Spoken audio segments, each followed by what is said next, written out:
comme promis, je vous fais un petit coucou de la course. Donc on vient d'arriver, c'est dans 15 minutes à peu près le départ. Je ne sais pas si vous entendez la musique, je ne sais pas si vous m'entendez. On a vu des coureurs, il y en a déjà plein qui s'échauffent. Moi je sais que je suis juste échauffée, mais je commence pas à faire des tours de chauffe parce que je peux courir 5 km et c'est déjà bien. Mais on voit qu'il y en a déjà qui ont les t-shirts mouillés et ça doit faire partie de leur entraînement. Donc voilà, dans quelques minutes ça va partir, on est 220. Donc j'ai hâte de voir à la fois comment moi je vais me sentir pendant l'effort, comment ça va être après, ça va être joyeux, ça c'est sûr. Et puis voilà, contente de relever ce défi en bleu, donc le foulard de soutien, là on voit pas, mais le t-shirt bleu, la tenue bleue, tout en bleu, bleu la couleur de l'autisme.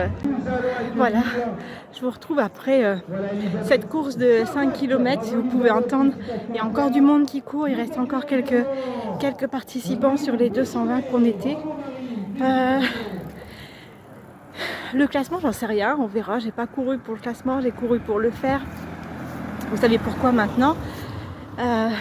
C'est important aussi pour moi de voir comment est-ce que, même quand on n'est pas sportif, même quand on n'a jamais fait de course ou autre, comment est-ce que, en s'entraînant un petit peu, en observant ce qui va bien, en observant ce qu'on peut faire différemment, on peut progresser. Encore aujourd'hui sur cette course, j'ai pu voir la progression, voir que 5 km toujours sans s'arrêter, un meilleur temps. J'ai pu voir aussi que ma vitesse moyenne avait augmenté. Ça, je pense que c'est le fait d'être portée par le groupe. Et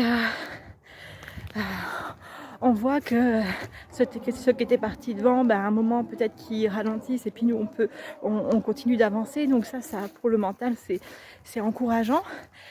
Et les derniers mètres, c'était vraiment les plus durs.